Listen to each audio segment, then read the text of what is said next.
and gentlemen, ladies and gentlemen, right now. Le sujet aujourd'hui, donc, c'est comment innover radicalement en mobilisant des contributeurs externes à l'entreprise. Je vais commencer. Vous savez, depuis la nuit des temps, de la roue à l'automobile, chaque révolution dans la mobilité est la poussée de l'humanité vers l'avant. Nous, chez Hyperloop, on est parti du constat que quel que soit le mode de transport de masse que vous regardiez aujourd'hui, que ce soit l'auto, que ce soit l'aviation, que ce soit le rail, on a ou bien atteint des limites technologiques ou bien tout simplement des limites humaines qui se traduisent par la congestion, ou alors on commence à avoir des externalités négatives, des impacts négatifs sur l'environnement ou autres qui sont devenus véritablement problématiques. Et du coup, notre mission, c'est vraiment devenu ça, construire la prochaine révolution dans la mobilité. Moi, j'aime bien, toujours pour rappeler la profondeur de ce message, j'aime bien toujours dire que je pense que l'expérience humaine sur Terre, notre vie, elle est contrainte par rapport à notre rapport au temps et à l'espace. Et notre action, elle va définir la manière dont on occupe le temps, tandis que notre mobilité va définir la manière dont on occupe l'espace. Hyperloop TT, on est une entreprise californienne et française spécialisée dans la haute technologie de transport et on construit l'Hyperloop. Alors l'Hyperloop, c'est quoi? Puisqu'il y en a plein d'entre vous qui semblent entendre cela pour la première fois. L'Hyperloop, c'est un système de transport capable de déplacer les passagers sur Terre à des vitesses jamais égalées, équivalent ou plus rapide que de l'avion, de manière sûre, efficace et durable. Nous, on n'a pas d'objectif en tant qu'entreprise d'opérer et ou d'exploiter les technologies que l'on développe, mais bien de les licencier. Alors, je vais passer très brièvement, parce que ce n'est pas le cœur du sujet aujourd'hui que la techno qu'on développe, mais je vais très brièvement vous passer en revue de quoi il s'agit. Donc, on a un système qui est composé en gros d'une capsule qu'on va placer à l'intérieur des tubes. Ces tubes sont dépressurisés. À l'intérieur des tubes, on va installer des rails magnétiques qui vont permettre, à partir de 40 km/h, de mettre en lévitation la capsule, en levant ainsi toute friction, que ce soit avec de l'air ou avec une surface.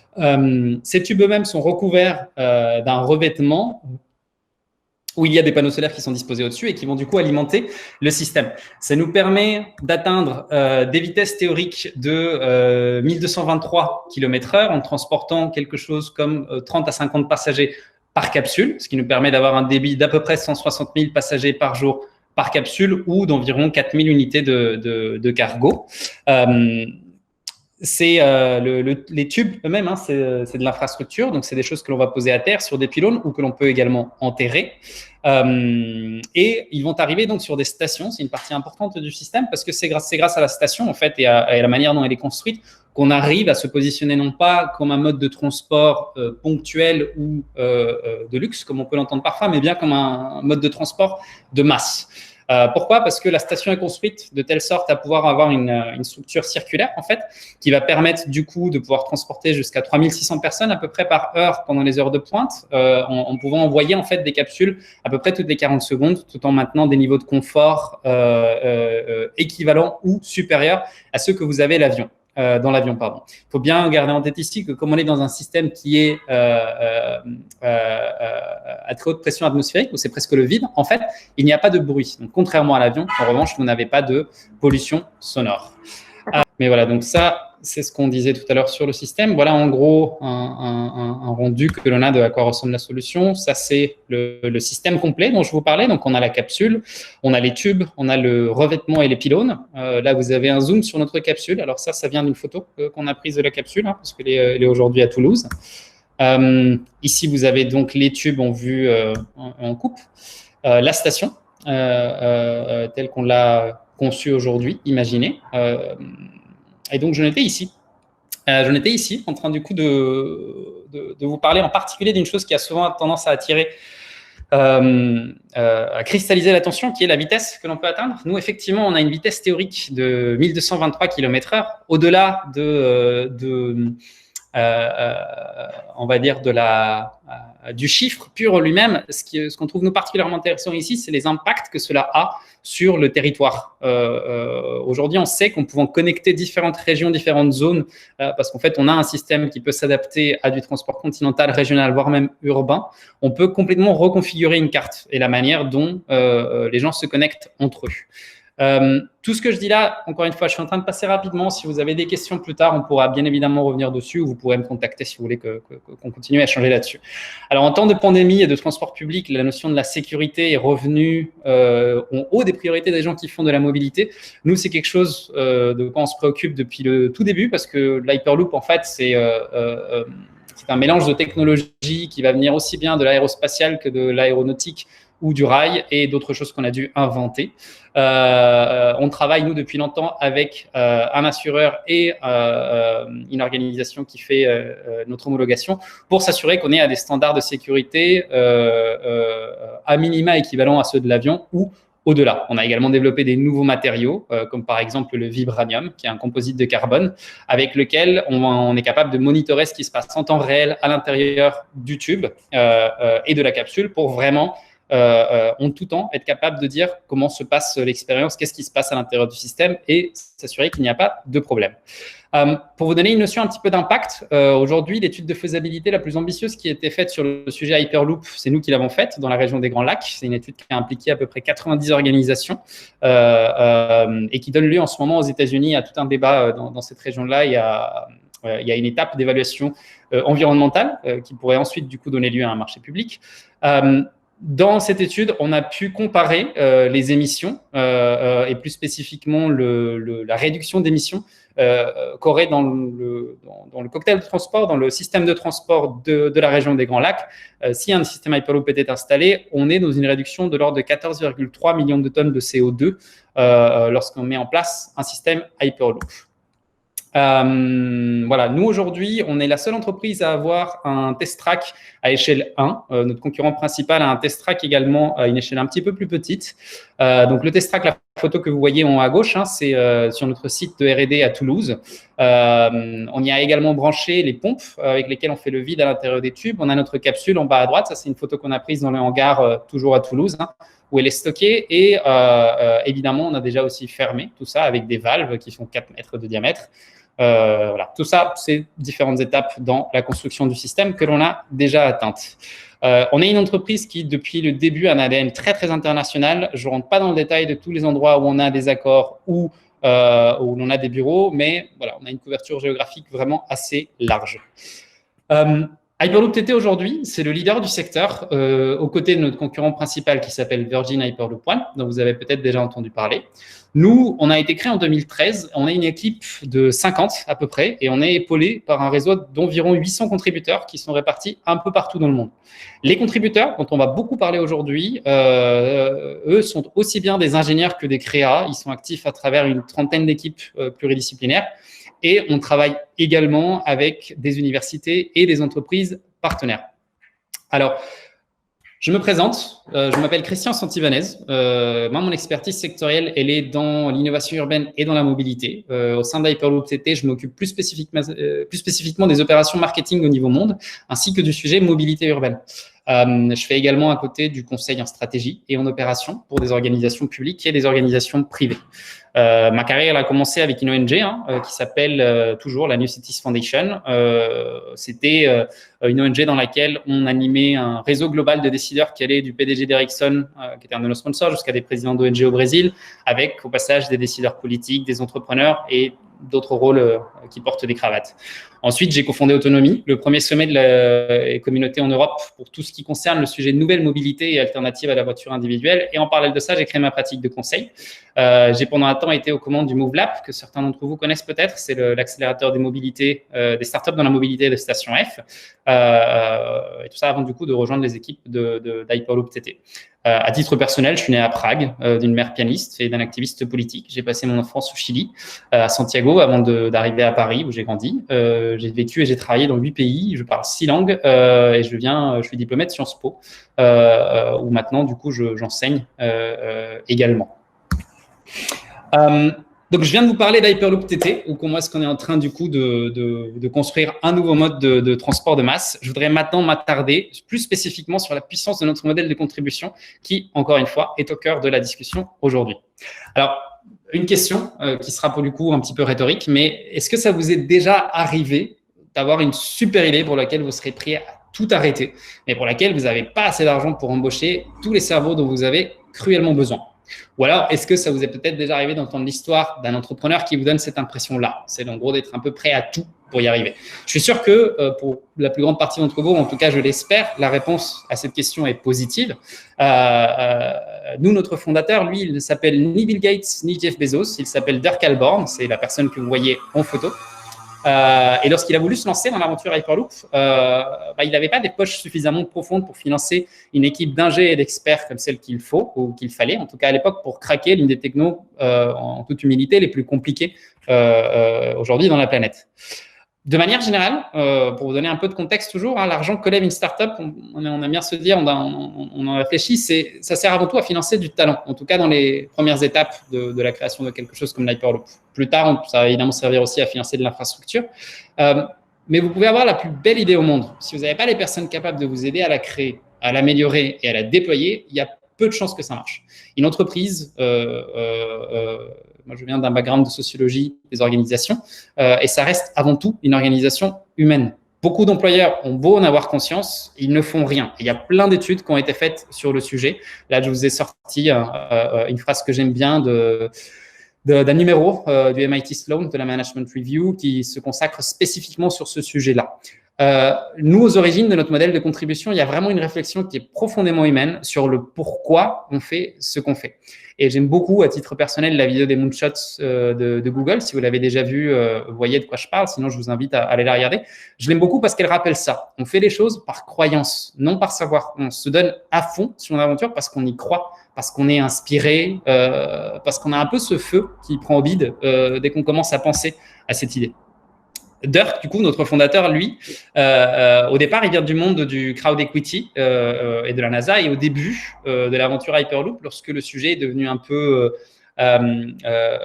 populaire, suite notamment à un tweet d'Elon Musk, il s'est dit que pour attirer des cerveaux en recherche de ce feu, en fait, de la manière la plus ouverte possible, il pouvait proposer des stock options contre du temps. Il pouvait rémunérer de l'expertise en options d'achat sur les actions de l'entreprise à l'avenir.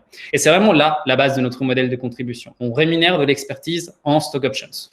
Et au cœur de cette réflexion, du coup, il y a une vraie recherche de réponse à comment est-ce qu'on fait pour accélérer l'innovation tout en internalisant les meilleurs savoir-faire sans pour autant se retrouver face à une situation où on doit recruter en masse, mais on n'a pas forcément les fonds. Depuis qu'on a mis en place notre système de contribution, qui est en train d'être étudié, alors on parle par certains doctorants aux US, qui a déjà fait l'objet d'un paper à Harvard qui présente à grands traits, en gros, de quoi il s'agit. Nous, en tout cas, depuis qu'on l'a mis en place, on s'est rendu compte de plusieurs choses, de plusieurs avantages assez conséquents, qui étaient d'abord que, en fait, c'est un modèle très ouvert où il est facile d'embarquer des nouveaux talents sans devoir les embaucher. Par ailleurs, on a aussi remarqué, un peu en lien avec ça, que c'était très compatible avec d'autres activités. Et donc, typiquement, pour des hauts talents que des entreprises ont parfois du mal à fidéliser, c'était une manière pour les RH, en fait, de leur proposer une espèce de side project, une manière de donner un peu de temps sur un autre projet passion dans le cadre de leurs fonctions existantes. Et donc, une manière, en fait, de montrer que l'entreprise est ouverte et qu'elle s'intéresse aussi au plaisir de ses employés. Par ailleurs, parce que c'est des stock options et que donc on n'est pas en train de parler d'un instrument liquide immédiatement, mais bien aligné sur la valeur future de l'entreprise, on a du coup nécessairement un alignement radical qui se fait dès le départ sur les intérêts long terme de l'entreprise. Ça veut aussi dire, en fait, dès lors qu'on commence à engager des personnes, dès lors qu'on commence à travailler avec des contributeurs, que chaque dollar investi chez nous ne va pas financer que le travail des employés, il va également financer le travail qui va être fait par des contributeurs, lui-même rendu possible du coup par le fait que l'entreprise est là, elle existe et elle avance. Donc, en fait, on a une efficacité du capital investi qui est démultipliée. Et enfin, il y a un truc important, le fait que l'on travaille avec des contributeurs qui sont rémunérés en stock options, qui du coup ne sont pas des salariés, qui n'ont pas donc d'obligation de travailler avec nous, ni de suivre forcément nos directives. Nous, ça nous pose les employés dans une position où on est obligé de donner du sens à l'action et à ce qu'on fait. En quelque sorte, moi j'aime bien résumer tout ça en disant que j'ai le sentiment qu'on est en fait dans un modèle qui arrive à tirer pas mal de de choses très très bien qui se font dans le monde de l'open source sans aller dans les inconvénients en matière de propriété intellectuelle. Et c'est particulièrement important pour nous, une entreprise qui a pour but de licencier de la techno. Aujourd'hui, du coup, contractuellement, il faut savoir que toute la propriété intellectuelle des contributions va rester au sein d'Hyperloop. Tout un travail a été fait sur les contrats en ce sens. Grâce à cette approche à la contribution, Dirk, il a fait fructifier environ 60 000 heures de travail, c'est-à-dire l'équivalent de 30 temps plein pendant 1 an, pour produire la première étude de faisabilité sur le sujet Hyperloop au monde, et ce, sans avoir levé ne serait-ce qu'un seul dollar auprès d'investisseurs. Aujourd'hui, on a un écosystème d'à peu près 800 contributeurs qui sont dans une quarantaine de pays dans le monde. Et le modèle a également été étendu à des entreprises partenaires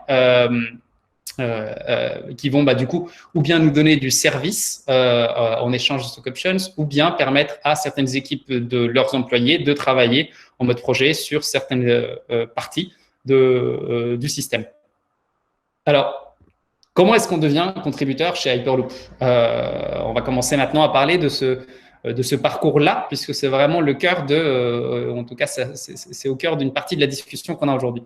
Alors, pour devenir contributeur, ça commence pour la plupart des gens sur notre site. On a une section qui est dédiée pour postuler et devenir contributeur. Et il y a vraiment 3 conditions qui sont essentielles pour que quelqu'un puisse être recruté en tant que contributeur. La première, c'est une disponibilité en temps. Par défaut, on demande à un contributeur de prévoir une dizaine d'heures par semaine, même si en pratique, ce n'est pas toujours le cas. On a des contributeurs qui vont nous donner beaucoup moins de temps, comme des contributeurs qui vont nous donner beaucoup plus de temps. En pratique, ça permet vraiment de filtrer les profils qui ne prennent pas ça forcément au sérieux. On met une expectation, pardon pour l'anglicisme, mais du travail est attendu, et parce que c'est le cas.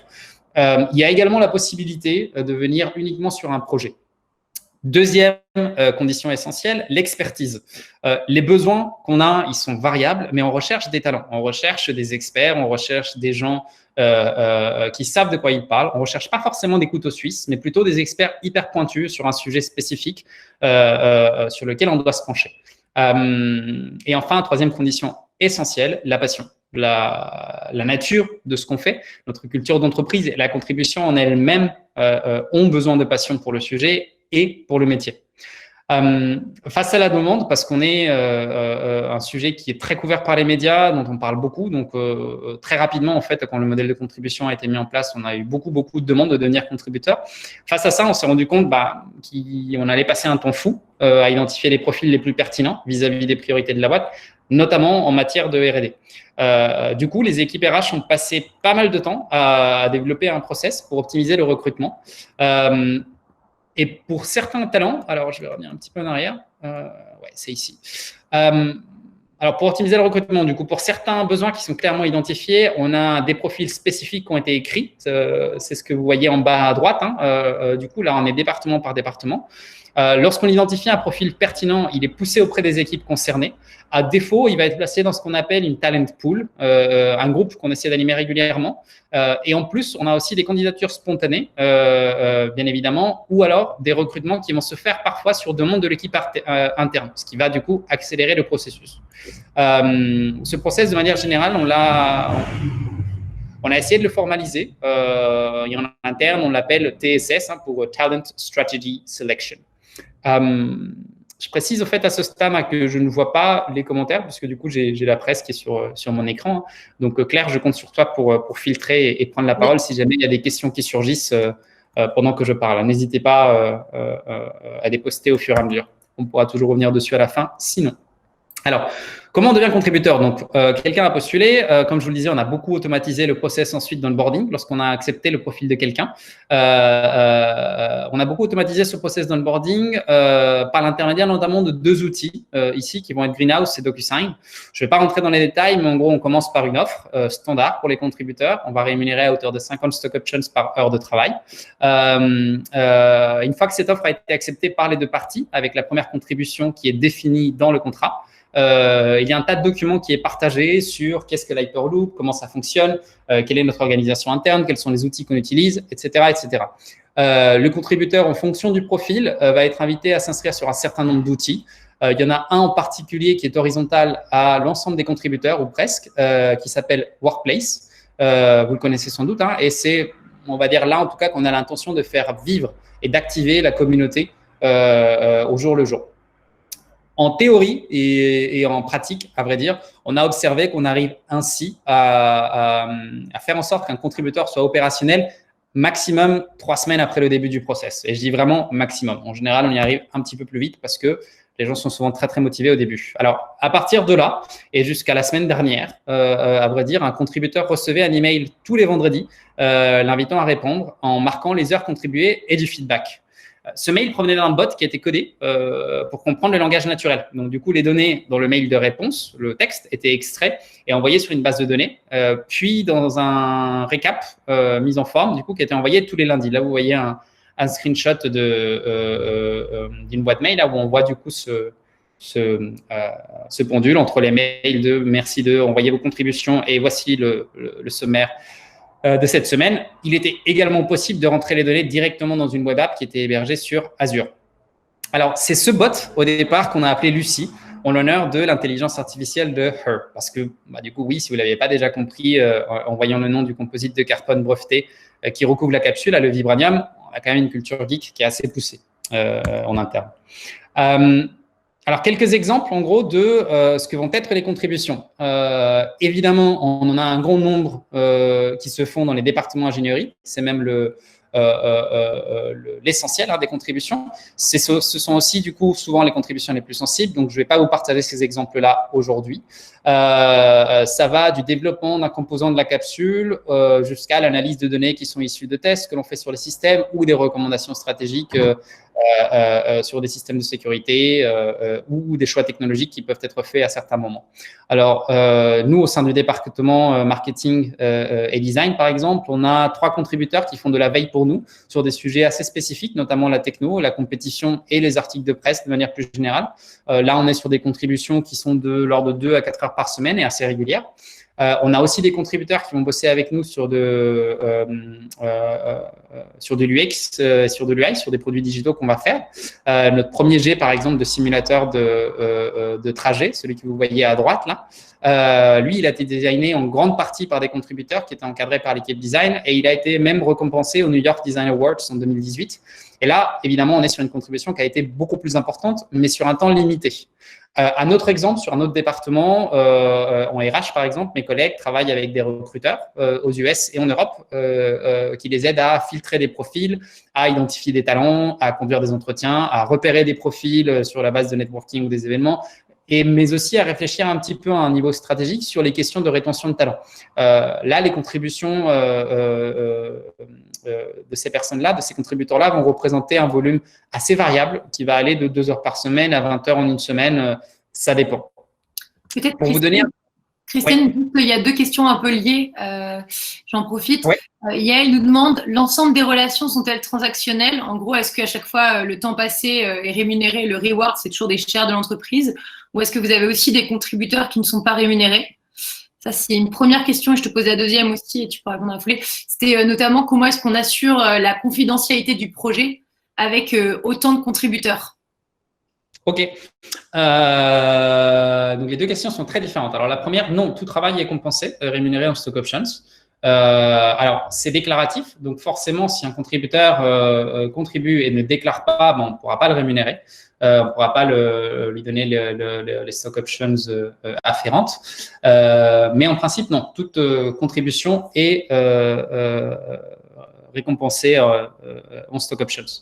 Le seul mais peut-être que je mettrais, bien évidemment, et c'est du bon sens, c'est que si on a une contribution de 10 heures pour ouverture de mail stratégique, on va se poser des questions parce que, évidemment, ça semble un petit peu excessif par rapport à quelque chose de très ponctuel, notamment s'il s'agit d'un contributeur qui, du coup, par définition, ne devrait pas forcément être exposé aux parties les plus stratégiques du BizDev. Alors, ça fait la transition vers la deuxième question, la question de la confidentialité sur un tel projet. Alors, c'est un mélange de, d'abord, les parties les plus confidentielles, évidemment, sont prises en charge par les employés. On est quand même 50 employés, il ne faut pas l'oublier. Le travail qu'on fait est augmenté par les contributeurs. Les contributeurs, parfois, s'organisent de manière autonome pour porter des réflexions et faire des propositions. Mais in fine, la confidentialité, évidemment, les garants de transmettre des informations suffisantes pour qu'on puisse avancer, mais sans mettre en péril les informations les plus critiques, restent ce qu'on appelle les hyper leaders dans notre jargon, qui vont être du coup ou bien des contributeurs qui sont là depuis très longtemps, ou bien des employés. En lien d'ailleurs avec avec cette dernière question, pour vous donner un petit peu une idée, voici l'ensemble des équipes au sein desquelles les contributeurs se répartissent. Elle a changé il y a peu de temps, on l'a simplifié. Avant, on avait beaucoup plus d'équipes, presque 50 équipes, avec un peu plus de granularité du côté engineering. Alors, il faut savoir que autant un contributeur n'appartient qu'à une seule équipe, autant un hyper leader, lui, peut appartenir à plusieurs équipes. De la même manière, on a certains contributeurs qui, parce que travaillant avec nous depuis longtemps, contributeurs réguliers, bien au courant de la culture d'entreprise et tout ça, se sont retrouvés ou sont toujours d'ailleurs en position de gestion d'autres contributeurs. Ça apporte également un élément de réponse à la question précédente. Là, vous avez, je voulais partager aussi, pour ceux qui sont curieux et qui sont fans des outils, un exemple des outils qu'on avait recensés en 2017, parce que, toujours en lien avec cette question-là, et évidemment que quand on a une communauté très décentralisée, presque par nature, les outils se sont multipliés, beaucoup, au fur et à mesure que le temps passait. Là, vous avez un recensement de à quoi ressemblait le panorama il y a 3 ans. On a commencé à simplifier tout ça, mais je ne vais pas vous mentir, ça reste encore, on a encore du boulot à faire pour un peu optimiser les outils que l'on utilise. Ça vient du paper de la Harvard Business Review. Si certains d'entre vous veulent ce paper après la discussion aujourd'hui, n'hésitez pas à m'envoyer un mail, je vous l'enverrai par retour de mail avec grand plaisir. Alors, vous l'avez compris, du coup, les contributeurs, c'est vraiment le premier bloc de notre modèle de contribution. Comme je vous le disais, donc, chaque contributeur est affecté à une seule équipe parmi une trentaine. Les équipes en question, vous l'avez vu tout à l'heure, ça couvre vraiment l'ensemble des fonctions de la boîte. On n'est pas restreint que à des contributeurs en engineering, comme parfois on a tendance à le penser. Les équipes, elles sont pilotées par un ou plusieurs hyper leaders, et les hyper leaders sont pour la grande majorité, mais pas que, des employés. Bien évidemment, comme j'ai pu le mentionner, toutes les contributions ne sont pas égales. Certains contributeurs, par exemple nos recruteurs, ont besoin d'avoir accès aux données RH et d'écrire aux candidats au nom de la boîte. Et donc, dans ce cas-là, on va leur donner accès à certains dossiers, pas à tous, et on va leur créer un email. En revanche, par exemple, ceux qui s'occupent de notre veille ou même les designers vont souvent avoir déjà les licences dont ils ont besoin pour travailler. Du coup, la gestion des accès aujourd'hui, en tout cas, elle se fait vraiment au compte-gouttes, au cas par cas, et a été identifiée par ailleurs comme l'un des points sur lesquels on pourrait s'améliorer. Côté pays, comme je l'expliquais, on a passé pas mal de temps à travailler sur un corpus juridique avec un cabinet d'avocats partenaire qui est parmi les plus réputés au monde, et en particulier aux États-Unis, évidemment. Tout ça pour minimiser les risques, mais évidemment, on n'est jamais complètement à l'abri. En somme, peut-être, si je devais un peu essayer de synthétiser tout ça, moi, j'aime bien dire que notre modèle de contribution, c'est un système qui va du recrutement au community management en étant soutenu par un cadre juridique très solide et qui repose fondamentalement en fait sur la capacité des hyper leaders, in fine, à animer cette communauté. Et du coup, j'espère que vous voyez un petit peu où je veux en venir avec ça. Alors, depuis 2016, donc le moment où on a où on a mis en place le bot Lucie pour récupérer les contributions. Il y a d'autres contributions qui datent d'avant, mais qu'on n'a pas encore réussi à retrouver forcément. Elles subsistent quelque part dans des dossiers à Los Angeles, mais comme c'est le confinement, on n'y a pas trop accès. Depuis 2016, on a enregistré à peu près 165 000 heures de contributions, ce qui est à peu près l'équivalent de 80 temps plein, auquel il faut ajouter du coup la cinquantaine de collègues employés. Le modèle de contribution nous a permis aussi d'animer un réseau de partenaires dont on est hyper fiers et qui, du coup, comme je vous l'expliquais tout à l'heure, sont par définition, par défaut, alignés sur nos intérêts à long terme. On a signé pas mal de partenariats en B2B qui sont rémunérés en stock options ou parfois de manière hybride. Le métal, ça reste du métal, donc c'est assez difficile de convaincre de cela, d'échanger du métal contre des stock options, même si. Aujourd'hui, on est l'entreprise sur le secteur Hyperloop avec la techno la plus avancée et on n'a officiellement levé que 30 millions de dollars versus 360 pour notre concurrent principal. On a bénéficié d'apports d'anciens de la NASA, de SpaceX, de Siemens, de Artificial et plein d'autres. Là, vous avez un peu une photo de famille de l'ensemble de nos partenaires. Et pour vous donner un autre exemple, à notre marque, elle a été récemment refaite par les équipes qui avaient au préalable travaillé sur l'identité de marque de Facebook et de YouTube également.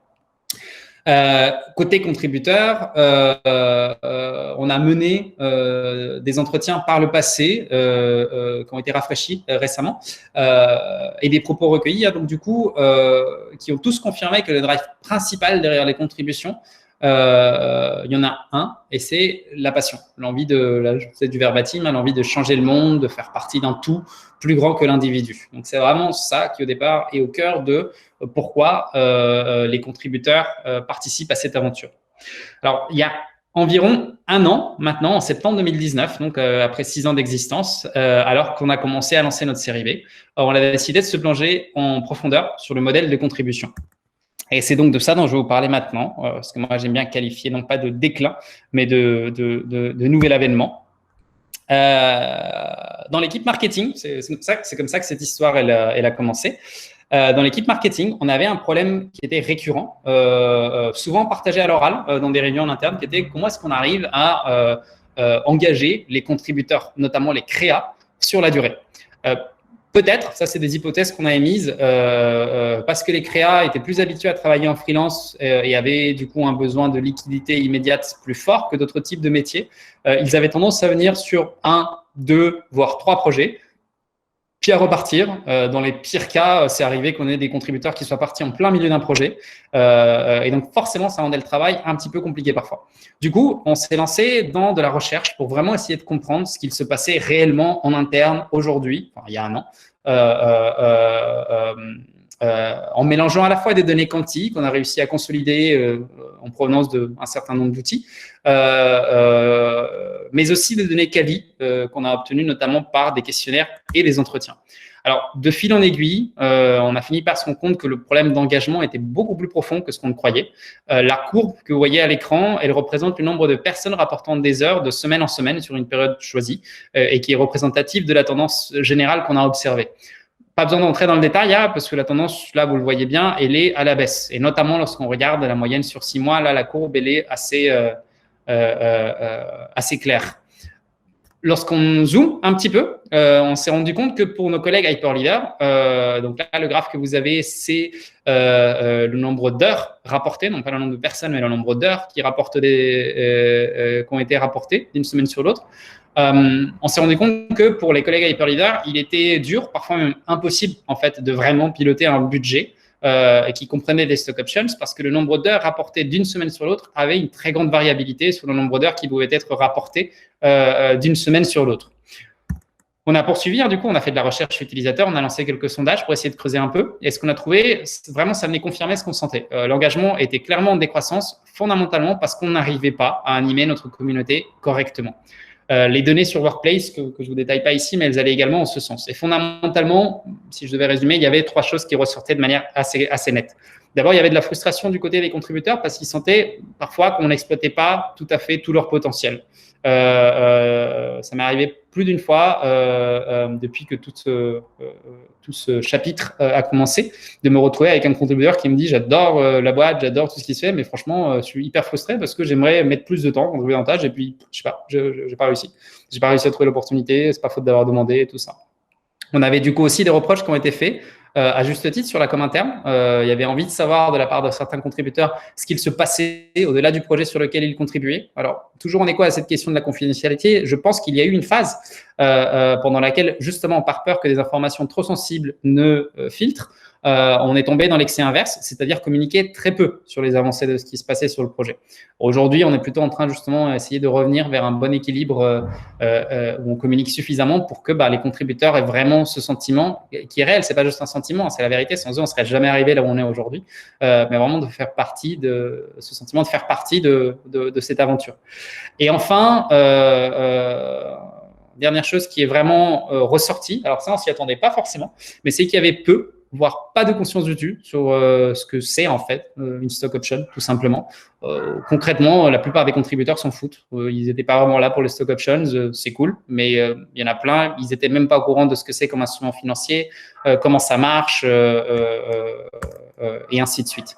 Alors, en creusant encore un peu plus, et notamment par le biais d'entretien, on s'est rendu compte que du côté des hyper leaders, il y en avait qui étaient très frustrés de ne pas réussir à trouver des profils appropriés pour des tâches sur lesquelles ils avaient besoin d'aide. Et ça, malheureusement, ça miroitait assez tristement la difficulté de certains contributeurs à trouver des activités malgré une très forte envie de faire partie de l'aventure. Donc, vous imaginez un peu le paradoxe et l'envie de s'arracher les cheveux lorsqu'on découvre ça, quoi. Notre plus gros risque face à tout ça, en tout cas c'est comme ça qu'on aimait bien le dire, c'est que la réalité ne matche pas les attentes. On est dans un cas d'école, de mon point de vue, d'un système qui ne fonctionne pas de manière optimale, avec d'un côté des hyper leaders qui, faute de talent naturel en community management, sous-utilisent le système de manière mécanique, et de l'autre, des contributeurs hyper motivés qui se sont parfois retrouvés à tondre Godot. Dans l'ensemble, on manquait assez cruellement en fait d'outils pour vraiment monitorer la santé et le moral de la communauté correctement, proprement. Alors, par quel bout est-ce qu'on allait prendre tout ça? On a décidé en fait de changer un peu d'approche et de commencer par mapper le journey, un peu comme s'il s'agissait d'une problématique d'acquisition et de croissance. Notre hypothèse au départ, c'était vraiment de dire que pour animer une communauté et augmenter l'engagement, il fallait changer d'optique et qu'une bonne optique serait sans doute de considérer l'engagement comme une donnée qui résulte d'un parcours de travail qui est ponctué de projets et d'interactions. Là, je vous mets à l'écran ce qu'a donné cet exercice.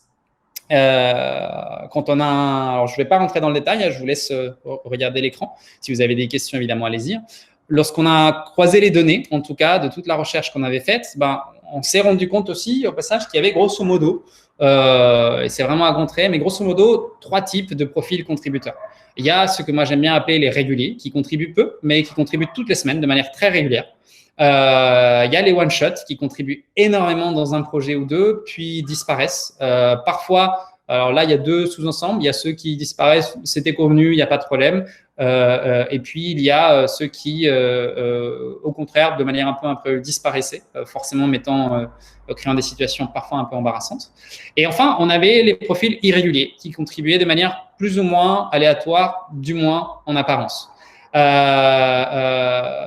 Ces derniers, notamment, c'est ceux qui, lorsqu'on creusait un peu, avaient laissé des mauvais souvenirs aux hyper leaders qui avaient travaillé avec eux. L'approche, du coup, en parcours utilisateur, vraiment centrée sur l'expérience, elle a donné lieu à plein d'idées sur des loops d'engagement avec un mélange d'automatisation et d'incitation à agir, notamment côté hyper leader. Lorsqu'on arrive à identifier 3-4 signaux faibles qui vraisemblablement pointent dans le parcours vers un chemin de churn, on pourrait déclencher un message, un SMS, un mail ou autre, un hyper leader, l'incitant très fortement à rentrer en contact avec ce contributeur et avoir un call, même 10 minutes, même 20 minutes, ça peut suffire pour réengager quelqu'un. Et en fait, au-delà de toute la méthode qu'on a mise en place, on a appris quelque chose qui relève du bon sens, mais que je crois on a tendance à oublier parfois quand on aime les ordinateurs, les chiffres et la techno. C'est pour ça que j'aime bien le rappeler, c'est que la plupart des gens aiment le contact humain. Ils se sentent importants, ils se sentent entendus, ils sentent qu'on prend soin d'eux et qu'on les comprend. Et rien que ça, rien qu'envoyer ce signal-là, ça peut tout changer. Alors, pour avancer, on a formulé notre vision comme ceci. We want to build the right digital environment to take full advantage of our distributed workforce model. C'est sans doute pas la meilleure manière de formuler une vision, mais on avait besoin de commencer quelque part.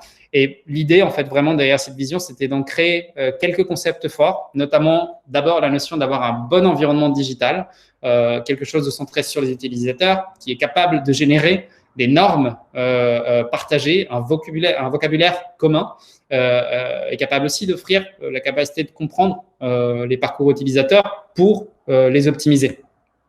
Il y avait ensuite la notion d'en bénéficier pleinement, c'est-à-dire concilier des intérêts de l'ensemble des parties prenantes du système, être efficace dans le travail, l'engagement, la satisfaction, la qualité qui change ou pas en changeant d'échelle, le contrôle budgétaire, la réduction des coûts de friction, etc., etc.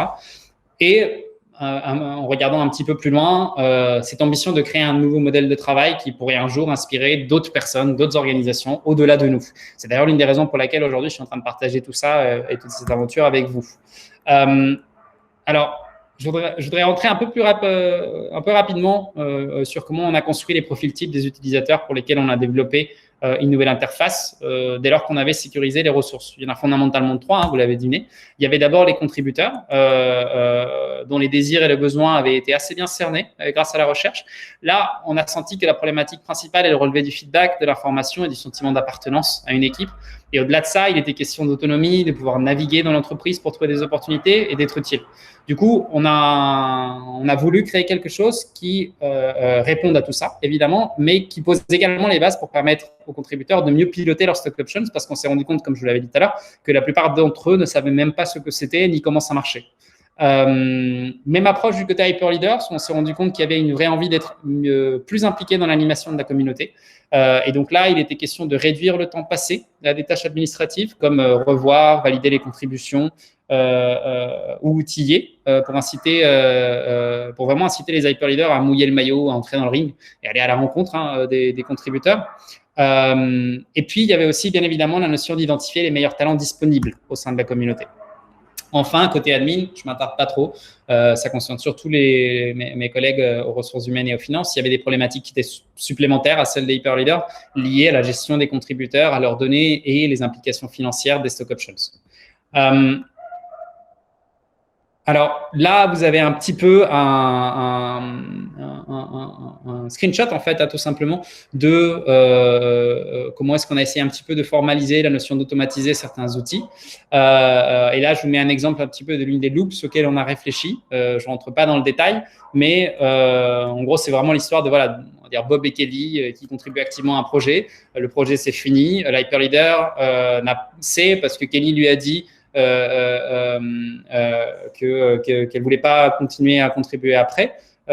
Du coup, dans l'interface, il va cocher juste une case pour indiquer qu'il n'y a pas besoin de la mettre dans la loupe de fin de projet. Bob, dans son cas, en revanche, un jour après, il va recevoir un email qui lui demande des feedbacks. S'il n'y a pas de réaction, 7 jours plus tard, il va recevoir un autre email qui va lui demander de répondre à un formulaire pour savoir qu'est-ce qui s'est passé. Les réponses, s'il les répond, vont être envoyées à Hyper Leader et la loupe est bouclée. Alors, vous vous en doutez, sans doute, mais à ce stade, on avait largement dépassé les frontières de l'équipe marketing. Quand on a commencé à s'attaquer à l'engagement de nos contributeurs, en fait, on s'est très vite rendu compte que ça impliquait l'ensemble de l'organisation. C'était vraiment une problématique, en fait, qui, je crois, j'ai appris, en tout cas, est commune au développement de produits bien au-delà de nous. Et du coup, on a décidé de partir de quelque chose de simple pour illustrer vers où on voulait aller. On a construit un MVP qui avait deux objectifs. Le premier, c'était valider l'hypothèse qu'on avait la capacité technique de créer ce portail unique sur lequel compiler des données afin de détecter notamment des signaux faibles pour déclencher des automatisations contextualisées et fournir de l'info pour améliorer la communication côté Hyper Leader. Donc, il y avait d'abord cette envie de valider la partie technique, mais on voulait aussi illustrer de manière simple et rapide la vision en interne pour pouvoir sécuriser les ressources et le soutien dont on avait besoin pour aller jusqu'au bout de la logique qu'on était en train de mettre en place. Alors, je vais vous montrer un petit peu à quoi ça ressemble. Ça, c'est le MVP. Donc, vous voyez, ce n'est pas du tout en lien avec notre marque. C'est vraiment quelque chose qu'on a fait quick and dirty. Alors, est-ce que entre le partage et la vidéoconf, on va arriver à charger ça? Ouais. Donc là, j'ai la possibilité de me connecter d'abord comme un contributeur. Je vous le montre rapidement. Pour les contributeurs, du coup, on a vu qu'on était assez facilement capable de créer quelque chose de simple pour pouvoir soumettre des heures, pour voir justement les heures qui avaient été rapportées ainsi que les détails des contributions à date, montrer les activités auxquelles un contributeur avait ou était en train de participer et voir le feedback du reste de l'équipe. On a également créé vraiment une toute première version de quelque chose qu'on appelle la marketplace. Je ne vais pas le détailler maintenant, mais grosso modo, ça adresse la problématique de comment est-ce qu'on fait pour trouver des nouvelles opportunités d'une part et d'autre part, comment est-ce qu'on fait pour recruter du talent. Alors ça, c'est ce que du coup, on a rapidement créé côté contributeur. Côté Hyper Leader et admin, donc là, je vous montre un profil admin, mais qui est un profil... Vous l'avez compris, c'est un profil Hyper Leader plus des fonctionnalités supplémentaires. Là, la capacité à rechercher sur la base de skills, la capacité de voir également le feedback de l'équipe, l'accès à la marketplace et surtout, et ça c'était vraiment nouveau, on a commencé du coup à aller voir les données sur les autres outils, notamment Workplace, c'est là qu'on est parti, pour identifier en fait des signaux faibles. Par exemple, est-ce que cette personne est en train d'envoyer moins de messages que la semaine dernière ou est-ce qu'elle envoie beaucoup de messages et est très active, vraiment commencer un peu à avoir une réflexion sur ça, sur qu'est-ce qui se passe sur les autres plateformes, notamment Celluvie, la communication. Là, je ne vais pas le montrer, mais en gros, si on clique sur quelqu'un, on aurait du coup les statistiques individuelles qui apparaîtraient en dessous, toujours dans cette notion de comment est-ce qu'on fait pour identifier tous ces signaux faibles. Du coup, on en arrive à la dernière section dont je voulais vous parler aujourd'hui, qui était Lucie aujourd'hui, en fait, tout simplement. Est-ce que, et la question, elle est volontairement ambitieuse, est-ce que ça peut ouvrir une troisième voie pour l'avenir du travail? On a commencé à développer la nouvelle Lucie il y a environ 6 mois. Et je vais vous montrer un petit peu ce que ça donne aujourd'hui. Vous arrivez du coup sur un portail qui ressemble à ça. Ici, pareil, vous rentrez vos identifiants. Je vais vous montrer ce que ça donne avec ce profil-ci, qui est un profil un peu particulier qu'on a codé pour le test. Donc, c'est un profil contributeur. Je me login. La première fois que je me login, on arrive tout de suite sur un écran où on va demander de remettre un mot de passe pour des questions de sécurité, bien évidemment. Ensuite, c'est surtout ça en fait que je voulais vous montrer. On a profité en fait de ce nouvel outil pour immédiatement collecter les skills. Et donc, du coup, là, on demande de rentrer 3 skills et ainsi que des skills supplémentaires. Le champ du haut, lui, est fait sur la base d'une liste en fait qu'on a construite avec les équipes RH. Donc, c'est sur des champs limités. Par exemple, si je tape photo, voilà, c'est le choix que j'ai. En dessous, c'est un champ ouvert pour essayer justement de voir aussi comment les gens s'auto-qualifient. Donc là, il faut que j'en mette 3. On va en prendre Photoshop et vidéographeur. Voilà. Et enfin, évidemment, du coup, une partie pour vérifier les données pour des questions légales. Donc, également aborder cette partie-là, puisque maintenant, du coup, on traite les données de manière un petit peu plus subtile. On arrive ici, du coup, sur un écran où le contributeur peut soumettre des heures rapidement, revoir ce qui n'a pas encore été revu, se pencher sur sa contribution à date et qu'est-ce que ça veut dire sur 3 mois, 6 mois, 1 an, quelles sont les stock options qui lui ont été alloués par le board, parce qu'il y a une phase de validation par notre board, vu que ça a un impact sur la structure capitalistique. Les stock options en attente, possibilité de voir ça en cumulé ou en semaine, et puis un détail de l'historique de contribution. Tout est vide à peu près maintenant, parce que vous l'avez compris, c'est un profil test. Et enfin, une partie pour voir l'activité de l'équipe, avec notamment un ranking. Là, l'idée était de commencer à toucher du doigt et vraiment effleurer, j'ai envie de dire, la notion de gamification, de comment est-ce qu'on crée des incitatifs pour que les gens aient envie de contribuer davantage ou de s'engager davantage, ou tout simplement de rester au courant. Et puis, ce petit message-là, du coup, qui, du côté Hyperleader, vous allez le voir, est un message qu'on peut écrire pour le pusher au sein de l'ensemble de l'équipe. Tout ce que vous voyez là, c'est une équipe. Des questions, la partie profil, je vous évite cette partie-là. Et ensuite, du coup, vous avez la possibilité de vous connecter comme Hyperleader ou comme admin. Donc là, moi, j'ai un profil admin pour l'instant. Donc, pour les Hyperleaders qui appartiennent à plusieurs équipes, là, la capacité de switcher d'une équipe à l'autre. Alors, on est mardi, donc toutes les contributions de la semaine dernière ont déjà été approuvées par l'équipe. Sinon, elles apparaîtraient ici avec une interface qui, sur mobile, ressemble un petit peu à du Tinder, où on peut swiper à droite à gauche. On est assez content de ça. Là, la capacité, du coup, d'écrire le message qui va être pushé à cette équipe-ci.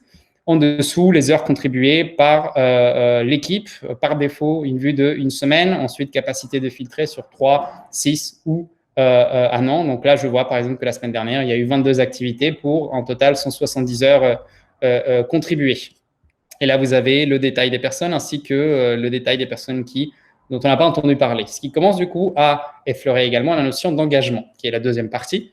Là, puisqu'on est en train de faire quelque chose de nouveau, on est parti d'abord sur de la donnée dans le but d'essayer d'identifier qu'est-ce qui est actionnable, qu'est-ce qui est le plus pertinent.